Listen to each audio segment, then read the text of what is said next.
কোথায় এসেছিলে এখানে তোমরা? ওই তো বেড়াতে এসেছিলাম। বেড়াতে এসেছিলে? তো হাই বন্ধুরা, চলে এলাম আবার একটা নতুন ভিডিও নিয়ে। আরে ভাই, আবার খড়ি নদী, এই নদীটা কতবার দেখাবি, লোকে মনে করবে তাই। কিন্তু আজকে যেটা দেখাবো সেটা প্রমাণ করবো আমি যে ভিডিওগুলো আগে দেখিয়েছি সেগুলো সব সত্যি। তো আজকে কিছু ছেলে মেয়ে এসছে এখানে বেড়াতে, তো প্রয়োজন হলে তাদের সঙ্গে একটু কথা বলে নেবো। তো দেখতে পেলেন প্রথমেই দেখালাম বাচ্চাদের সঙ্গে কথা বলেছি, কিছু ইয়াং ছেলে এসছে এবং দেখলাম দূরে দু চারটে মেয়েও হয়তো আছে হয়তো। তো দেখাবো, চলুন, যদি মনে হয় যদি কথা বলার সুযোগ পাই। তো অলরেডি আমি খড়ি নদীর নিচে থেকে উঠে গেছি সেই দামোদর ভ্যালুয়েশন ক্যানেলের ওপরে। তো আমি এখন দাঁড়িয়ে আছি 50-60 ফুট ওপরে। তো হাইটটা একবার দেখেলেন। তো আমি এবারে অলরেডি ক্যানেলের ওপর দিয়ে গিয়ে আমি নিচে নামার চেষ্টা করব। তো এইটা হচ্ছে সেই ক্যানেল যেটা বয়ে আসছে দামোদর থেকে একদম ভ্যালুয়েশন হয়ে পুরো একদম চাষের জন্য জল বয়ে নিয়ে চলে যায় এক প্রান্ত থেকে এক প্রান্ত। তো আমি সেখানেই আছি।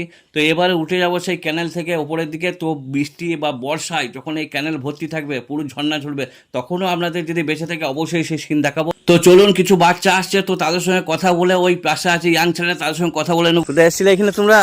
ওই তো বেড়াতে এসেছিলাম। বেড়াতে এসেছিলে? তোমরা বেড়াতে মাঝে মাঝে আসো নাকি এখানে? কেমন লাগে জায়গাটা? ভালো। ভালো লাগে? দারুণ।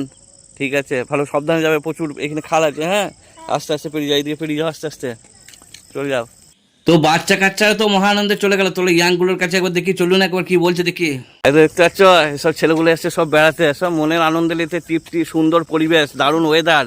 মানে সারাদিন অক্লান্ত পরিশ্রম করার পর এখানে এসে একটা আলাদা রিলিফ পাওয়া যায়, আনন্দ হয়। কি মঙ্গল, কেমন লাগছে এখানে এসে?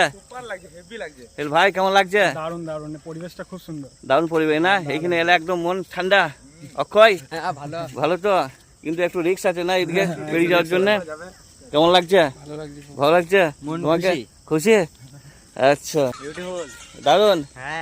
তো অলরেডি ছোট থেকে বড় পর্যন্ত সমস্ত মানুষের রিভিউ আমি আপনাদের সামনে তুলে ধরলাম। তো কথাটা পুরো বাস্তব। ওদিকে কিছু মেয়ে ছেলেও ছিল, তাদের সঙ্গে কথা বলা সম্ভব হলো না। পরে যদি কোনোদিন হয় অবশ্যই তাদের সঙ্গে কথা বলবো। তো আজকের ভিডিওটা এখানেই শেষ করছি। যদি ভালো লাগে অবশ্যই লাইক কমেন্ট শেয়ার করে দেবেন। তো পরের ভিডিওর জন্য আবার আসছি।